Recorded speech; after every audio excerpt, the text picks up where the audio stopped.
ये सवाल देखो यार, एक बच्चा कह रहा है 75 हो गया। सत्यम यार बहुत अच्छा काम किया आपने, 75 डीपीक्यू कर लिया आपने, मेरा जीवन धन्य हो गया।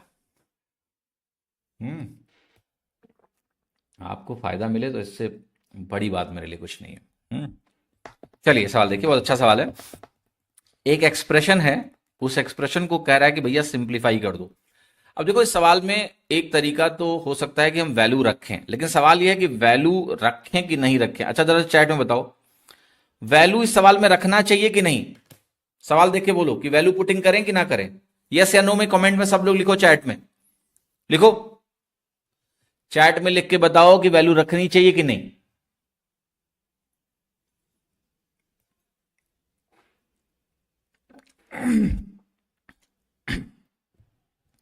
राजू ही गला फाड़ फाड़ के बोले जा रहा है नहीं नहीं नहीं, बाकी लोग क्या कर रहे हैं? हाँ, नहीं रखनी चाहिए। क्यों नहीं रखनी चाहिए? अभय कह रहा रखेंगे। क्यों नहीं रखनी चाहिए? कैसे डिसाइड करें कि भैया वैल्यू रखेंगे कि नहीं? ठीक है, हाँ जी। अब मैं बताता हूं, इसका तरीका पहले सीख लो। पहले तो ये डिसाइड करते हैं कि वैल्यू रखें या नहीं रखें।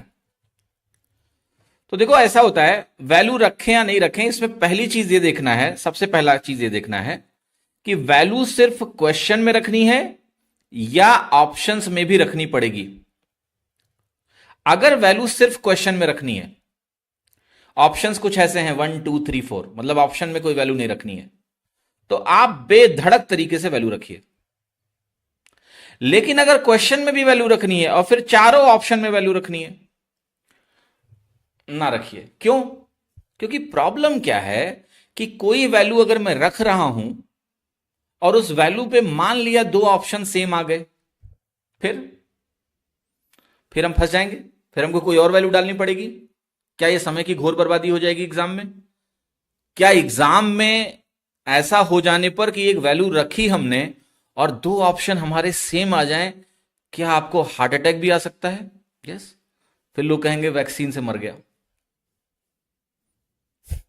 यस और no? Therefore make it a thumb rule कि अगर मुझे वैल्यू क्वेश्चन में भी रखनी है और मुझे ऑप्शन में भी रखनी है तो मैं नहीं रखूंगा, क्योंकि काम बढ़ जाएगा। हां, अब कुछ एक्सेप्शंस आएंगे। जैसे मान लिया ऑप्शन ऐसे हों, sine theta, cos theta, tan theta, sec theta. अब यहां भी वैल्यू ऑप्शन में रखनी है मान लिया, ठीक है, लेकिन ऐसे ऑप्शंस में रख सकते हैं। क्यों? क्योंकि मुझे ना, अगर मैं पता है 30 डिग्री रख दूंगा तो सारे ऑप्शन अलग अलग होंगे, पता है ना, क्योंकि साइन 30 की वैल्यू मुझे आती है। मैं 45 नहीं रखूंगा, क्योंकि 45 पे क्या होगा, साइन और कॉस बराबर हो जाएंगे, मैं जान ही नहीं पाऊंगा कौन सा सही है। बट अगर मैं 30 रख दूं, कोई दिक्कत नहीं है। तो ये वैल्यू चूंकि मुझे पहले से याद है, it is as good as कि मुझे ऑप्शन पता है कि 30 डिग्री पे अलग अलग हैं। पर क्या यहां तुम्हें कुछ भी पता है? नहीं, ये बिल्कुल वैसे ही है कि तुम्हें बस लगता है कि वो तुम्हें पसंद करती है। Confirmation bias, right? But you don't know कि किस वैल्यू पे दो ऑप्शन सेम आ जाएगा, इसलिए नहीं रखना। ट्रेडिशनली करो इस सवाल को, तो रिस्क नहीं लेना एग्जाम में, वरना रखे और दो ऑप्शन सेम हुआ, बर्बाद हो गए, पता लगा। ठीक है, आओ। बड़ा ऑप्शन है, मुझे नहीं पता वैल्यू रखने से क्या होगा, इसलिए हम इसको ट्रेडिशनली करने जा रहे हैं। सबसे पहला काम ये करो कि इसको थोड़ा सिंप्लीफाई करते हैं, इस एक्सप्रेशन को। तो ये एक्सप्रेशन बनेगा, सेक स्क्वायर एक्स को 1/cos स्क्वायर रखिए, कॉस स्क्वायर एक्स ऊपर आएगा और नीचे बनेगा 1 - cos⁴x।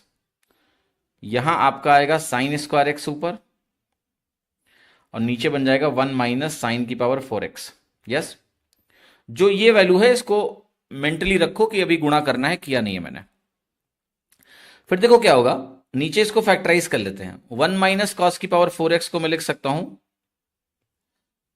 1 - cos⁴x इंटू 1 + cos⁴x, और यहां पर सेम काम हो जाएगा। अच्छा, दूसरे एक्सप्रेशन में दिमाग मत लगाना, क्योंकि दूसरा एक्सप्रेशन और पहले एक्सप्रेशन में एक रिश्ता है कि दूसरे एक्सप्रेशन में जो कॉम्प्लीमेंट्री ट्रिग्नोमेट्री रेशियो है वो है, जैसे यहां साइन है तो वहां कॉस है, यहां सेक था वहां कोसेक है। तो मैं अगर इस एक्सप्रेशन को सिंप्लीफाई करूंगा तो अगला मैं अपने आप लिख दूंगा। जैसे अब यहां पर देखो 1 - cos⁴x बनता है sin⁴x, तो ये वैल्यू हो गई cos⁴x बटे sign square x into 1 plus cos square x. और यहां पर नेचुरली कॉस की जगह साइन कर दो, साइन की जगह कॉस कर दो, बात बन गई। 1 प्लस साइन स्क्वायर एक्स बन जाएगा। अब जो कुछ मैंने छोड़ रखा है ना, ये इसका मैं गुणा करूंगा अंदर आके। देखो ये चीज छोड़ रखी थी ना, इसको अब अंदर लेके आओ। मेंटली सोचो, अंदर लेके आओगे तो होगा क्या कि sign square x sign square x से कट जाएगा, पहले में कटेगा, और cos की पावर 4x बना देगा ऊपर। तो ये हो गया cos की power 4x upon 1 plus cos square x. और यहां पर ये वैल्यू हो गई साइन की power 4x upon 1 plus sign square x. लंबा सवाल है, कोई बात नहीं, करना पड़ेगा। अब देखो एलसीएम ले लो, तो जब तुम एलसीएम लोगे तो ये वैल्यू ऐसे आ जाएगी। यस और नो? अब देखो डिनोमिनेटर को अगर आप खोलोगे तो आपको पता है क्या मिलेगा, एक का गुणा एक से 1 प्लस साइन स्क्वायर एक्स मिलेगा, इसका इससे गुणा करके, plus cos square x plus sign square x cos square x. अच्छा, अब sign square x plus cos square x 1 बना देंगे तो टोटल वैल्यू हो जाएगी 2 plus sign square x cos square x. But ऐसा दो दो ऑप्शन में दिया हुआ है, ए और बी में, तो अभी भी बात बनी नहीं, बस सी और डी एलिमिनेट हुए अभी। अब ऊपर गुणा करिए तो बनेगा cos की पावर 4x प्लस cos की power 4x sine square x, sine की पावर 4x प्लस साइन की power 4x cos square x. तो मैं इसको लिख देता हूं, क्या मिल रहा है आपको, जो वैल्यू मिल रही है वो कुछ ऐसी मिल रही है, cos की पावर 4x प्लस साइन की पावर 4x प्लस, यहां पर आपकी वैल्यू जो है वो sign square x cos square x आप कॉमन ले सकते हैं, तो ब्रैकेट में बन जाएगा sign square x plus cos square x, जिसकी वैल्यू हो गई 1। अब जो न्यूमरेटर है इसको आप लिख सकते हो cos square x plus sign square x का होल स्क्वायर के फॉर्मेट में। अगर आप इसको व्यक्त करना चाहते हैं तो ये वैल्यू बन जाएगी 1 minus sign square x cos square x upon 2 plus